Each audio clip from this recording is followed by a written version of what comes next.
अभी हाल ही में जो इंडिया में जो इलेक्शन कैंपेन जारी है उसमें नरेंद्र मोदी ने एक और बात की थी कि अब जो है वो भारत जो है वो अपने ही मुल्क में फिफ्थ जनरेशन के स्टेल्थ टेक्नोलॉजी की हामिल तैयारी अपने मुल्क में खुद ही बनाएगा और वो किसी और मुल्क पे डिपेंड नहीं करेगा। तो हम कह सकते हैं कि ये भी उन्होंने एक जो है वो आप कह सकते हैं कि एक अफवाह ही फैलाई है पाकिस्तान के हवाले से कि ताकि पाकिस्तान को ये चीज़ लगे कि भारत अब खुद मुख्तार होने जा रहा है टेक्नोलॉजी में। देखिए जी, जो आपने इनका देखा, जो इंडिजिनस जिसको शुरू में एलसीए कहते थे और उन्होंने जो डेवलप किया वो एक फील्ड एक्सपेरिमेंट, ऐसे ही है। और वो आज तक आपको किसी एक्शन में नजर नहीं आया अभी। ठीक हो तो गया। उसके बड़े सारे इश्यूज हैं जो मैं बहुत डिटेल में नहीं जाना चाहता, लेकिन वो एक्चुअली उसको अगर वन सेंटेंस में कहा जाए तो वो एक ना सिर्फ उन्होंने वक्त जाया किया, अपना बेतहाशा पैसा जाया किया, और उस टाइम फ्रेम में ये बहुत बेहतर टेक्नोलॉजी ये जहाज दे सकते थे। वो आज तक एक फेल्ड एक्सपेरिमेंट, और उसको ना कहीं ऑपरेशंस में नजर आता है ना कहीं और। तो ये अगर उसको आगे लेके जाना चाहते हैं और फिफ्थ और सिक्स जनरेशन जहाजों की बात कर रहे हैं, पहली बात तो ये कि एक इंडिपेंडेंट जहाज बनाना, वो भी फिफ्थ सिक्स जनरेशन जहाज बनाना, बहुत एक्सपेंसिव, बहुत दुनिया का एक एक्सपेंसिव तरीन काम है।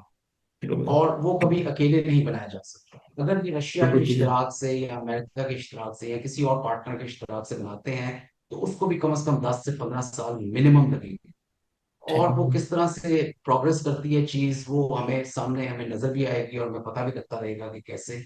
लेकिन उसका हाल यही होगा जो कि मेरा ख्याल में एलसीए का हुआ है। सिर्फ बनाना जहाज को या जहाज को लेना जरूरी नहीं है। जहाजों से और मिसाइलों से अब फ्यूचर एयर पावर या एयर बैटल नहीं लड़ी जाएगी। एयर बैटल को लड़ने के लिए वो तमाम अवामिल जरूरी हैं जो मैंने आपको शुरू में बताए। जी जी ऐसे ही है। और उसके बगैर अगर आप एयर बैटल को लड़ना चाहेंगे, तो वो आपके लिए एक शिकस्त होगा। एक आप कह लें कि आपको हमेशा शिकस्त का ही सामना करना पड़ेगा।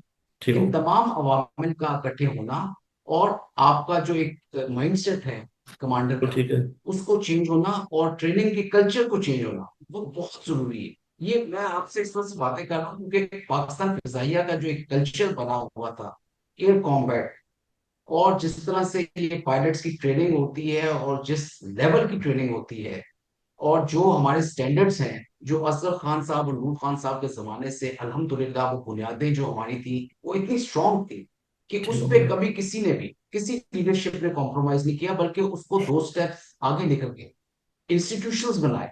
ये इंस्टीट्यूशंस जो बनते हैं, ये आज अगर इंडिया बनाना शुरू करेगा तो उसके डिविडेंड्स 20-25 साल बाद उन्हें मिलेंगे। ये इंस्टीट्यूशंस नसरुल खान साहब ने फाइव लीडर स्कूल बनाए। उसके बाद जुल्फिकार साहब थे, उनके जमाने में हमारा जो है इसको कॉम्बैट कमांडर स्कूल बनाया गया। ये ट्रेनिंग की मैं बातें कर रहा हूँ, उसके ठीक है। साथ साथ टेक्नोलॉजी की इंडक्शन होती रही साइमल्टेनियसली। फिर जो है जब सुहेल साहब थे एयर चीफ, उनके जमाने में air power centre of excellence को आगे बढ़ाया गया। प्रेजेंट चीफ के जमाने में एयर बैटल मैनेजमेंट स्कूल बना, इनको आगे लेकर के साइबर कमांड बनी। ये वो तमाम इंस्टीट्यूशन है, स्पेस कमांड बनी, कि जिनको आपस में मिलके सिनर्जी के साथ काम करना पड़ता है और एक स्टैंडर्ड्स मेंटेन करना। अमेरिका की भी चेंज जो आई थी कल्चर में एयर वॉरफेयर के या दूसरे, वो इंस्टीट्यूशंस के थ्रू है। किसी भी मुल्क के जो इंस्टीट्यूशंस अगर स्ट्रांग होंगे, तो तब आप कामयाब होंगे। और अल्हम्दुलिल्लाह air force as a whole as an institution, और इसके अंदर जो हमारे इंस्टीट्यूशन मौजूद हैं ट्रेनिंग के लिहाज से, स्पेशली कॉम्बैट ट्रेनिंग के, वो बहुत पुख्ता बुनियादों पे हैं। और उन्होंने बहुत सारे दुनिया के बेहतरीन पायलट्स और एयर डिफेंस कंट्रोलर्स निकाले। तो ठीक है। अलग, and we are all proud of that. और वो गाजी और वो शहीद लोग जिन्होंने कुर्बानियां दी पाक फजैया के लिए, और हर जगह पे दुनिया में कहीं भी गए उन्होंने नाम रोशन किए। इसराइल के जो जहाज गिराए गए अरब इसराइल वॉर में, अगर किसी ने गिराए हैं हवा में तो पाकिस्तान फिजाइया। क्योंकि कॉम्बैट हमारी पाकिस्तान फिजाइया का हमेशा से एक तुर्रा इम्तियाज है, और क्लोज कॉम्बैट में Pakistani pilots are the best in the world.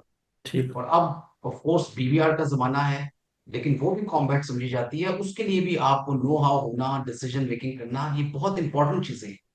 तो हमारी अल्हम्दुलिल्लाह विद द टाइम, वक्त के साथ, टेक्नोलॉजी के साथ हमने कदम मिला के चले हैं और उससे थोड़ा सा आगे ही रहे हैं।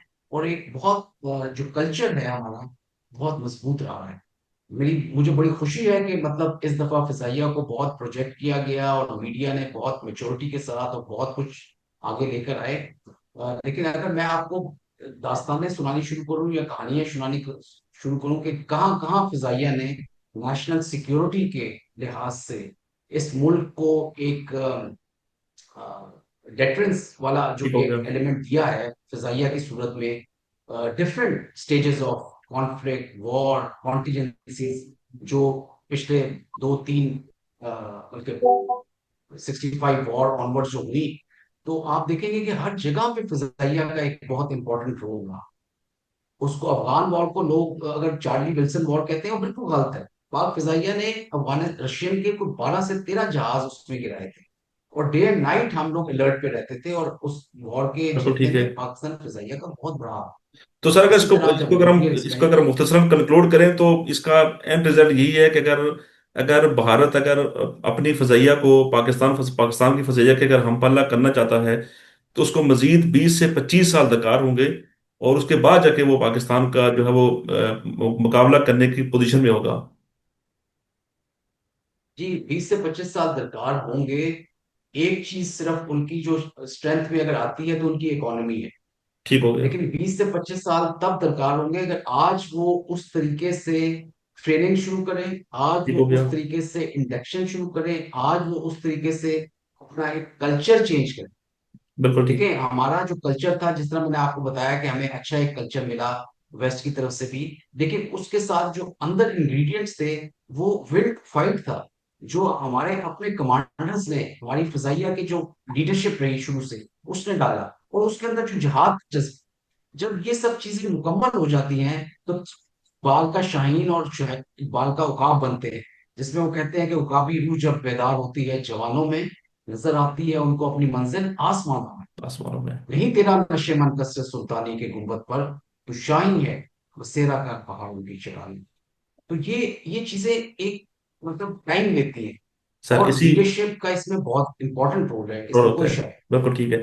सर इसी शेयर पे आपका बहुत बहुत शुक्रिया कि आपने अपना कीमती वक्त दिया, और मजीद अगले आने वाले दिनों में आपके साथ एक और नशिस्त रखेंगे, और जो है वो पाक फज़ैया के हवाले से और डिफेंस के हवाले से आपसे जो है बातचीत करेंगे। सर बहुत शुक्रिया, थैंक यू। बहुत शुक्रिया, थैंक यू वेरी मच।